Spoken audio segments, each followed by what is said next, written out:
Y a partir del día lunes va a haber un nuevo esquema cambiario a nivel oficial. El valor del dólar va a estar situado entre los 1.000 y los 1.400 pesos. Se va a trabajar en torno a lo que es la oferta y la demanda. Hay que ver cuál va a ser la reacción de los mercados, qué va a pasar puntualmente a partir del lunes en cuanto a las plataformas de compra a través del home banking de la divisa norteamericana en su valor oficial.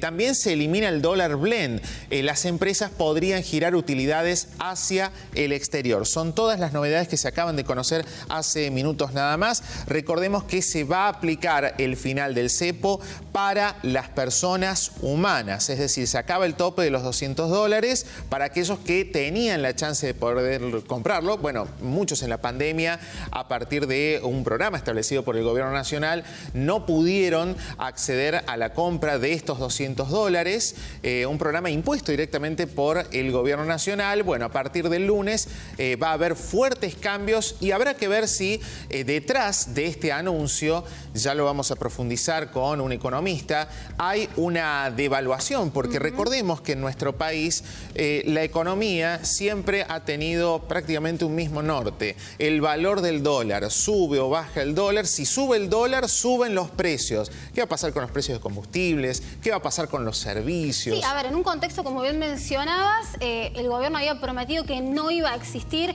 una devaluación, pero si te parece vamos a analizar concretamente cuál es el impacto de estas medidas que se conocen sobre el cierre de la jornada en la previa a lo que sería una cadena nacional. Lo vamos a saludar al economista Antonio Aracre, de los pocos que hace un mes anticipaba que esto podía pasar. ¿Cómo le va? Muy buenas noches, gracias por acompañarnos. Buenas noches.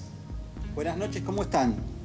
Bueno, Antonio, la pregunta es ¿cómo estamos como argentinos? ¿Qué implica concretamente estos anuncios del gobierno nacional? Y si esto se va a ver reflejado en una devaluación de la moneda. Bueno, disculpen que estoy tratando de acomodar la cámara del celular. No sé si ahí se ve bien o estoy desenfocado porque no me veo en la pantalla. Ustedes me indican. Perfecto. Pero mientras, bien. Okay, mientras escuche bien, creo que es lo importante.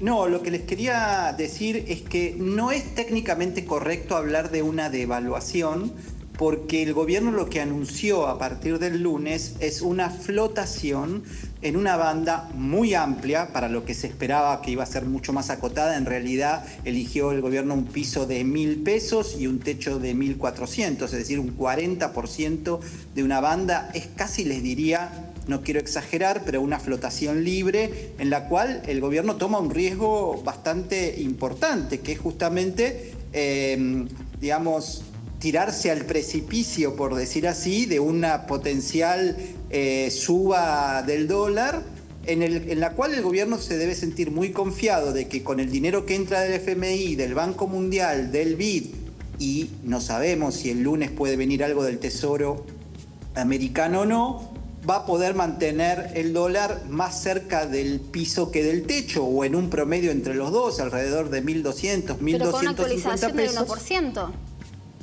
Claro, pero eso es posterior y es una actualización que frente a esa banda te diría que es bastante poco significativa. Me parece que hoy lo interesante es el ancho de esa banda de entre 1.000 y 1.400 pesos, que además le da, ya que nosotros salimos en Córdoba, me parece que es un buen dato para los productores que están allí, un dato muy importante al productor de que en la medida de que el dólar se mueve libre en esa banda, es buena ocasión para liquidar los granos, porque nadie se los está controlando en ningún momento, a menos que el tipo de cambio se desbande y se vaya mucho hacia el techo y el gobierno tenga que intervenir todo el tiempo. Entonces, ahora, ahí Antonio, sí podría haber un problema. ¿Qué puede pasar el día lunes? El lunes el dólar puede abrir a 1.200 pesos el oficial y en la misma jornada puede cerrar a 1.400. ¿Cuál es el escenario que se puede llegar a plantear a raíz de este anuncio? Esa también es una pregunta muy buena, porque al no poder intervenir el Banco Central ni por debajo del piso, ni por arriba del piso, ni por debajo del techo, le da una amplitud muy grande a los operadores como para que tomen el riesgo y de alguna manera justamente se arriesguen a poder perder o ganar en esa transacción. Es decir, vos no tenés nadie que te vaya a salvar en esa banda. Por lo tanto, imaginemos que alguien esta semana compró a 1.400 pesos en el MEP, desesperadamente pensando que se venía lo peor. E imaginemos a su vez que la semana que viene, con este esquema de flotación, los exportadores vuelven a liquidar, el tipo de cambio se equilibra en un promedio entre esas dos bandas y vos puedas comprar o vender libremente a 1.200. Bueno, evidentemente va a ser bastante doloroso para aquel que compró en 1.400 pesos.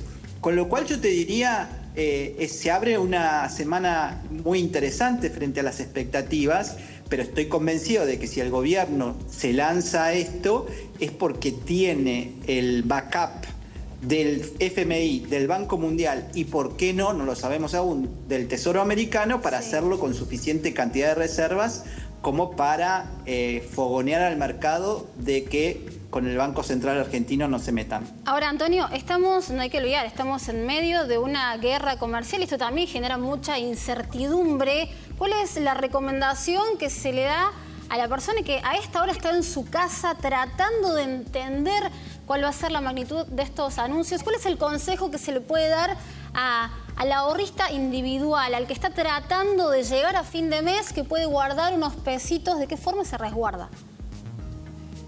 Aquel que puede guardar unos pesitos, yo te diría que lo primero que tiene que saber o preguntarse es: ¿esos pesitos los voy a necesitar usar el mes que viene o el siguiente para comprar alguna otra cosa? ¿O los estoy ahorrando para el verano que viene para irme de vacaciones a algún lado? ¿O estoy por comprarme algún electrodoméstico, una moto, un autito? Porque de acuerdo a las respuestas que tenga esta pregunta, vas a tener estrategias diferentes. Incluso si no necesitas usarlo ni el año que viene, ni el mes que viene, y es una estrategia más de ahorro a largo plazo, también la respuesta es otra. Entonces, empezando por el final, si tengo una estrategia de ahorro a largo plazo, porque estoy juntando dinero para que el día de mañana, cuando esté en la tercera edad y tal vez mi jubilación no sea muy buena, pero quiera tener un complemento, en ese caso yo te diría que hay que ahorrar en moneda dura. El dólar es una moneda adecuada para la Argentina, pero sí invertir esos dólares. ¿Cómo los invierto? Bueno, puedo invertir en bonos del Tesoro Americano si soy conservador, o los puedo invertir en una obligación negociable de YPF o de Vista, de alguna energética que seguramente va a tener un muy buen futuro en la Argentina, que te pagan un 8 o un 7% anual en dólares. Bien. Ahora, si yo los voy a necesitar... Tal cual. Y en un proceso de tanta inestabilidad que se vive por ahí, tanta volatilidad en la economía argentina, bueno, ni hablar en el contexto global en el cual estamos insertos, hay que ver qué va a pasar, bueno, el día lunes. Antonio Aracre, le agradecemos por su conocimiento y por su tiempo, especialmente para con nosotros acá en Telefe Noticias. Muchas gracias. Bueno, gracias a ustedes. Adiós. Hasta luego.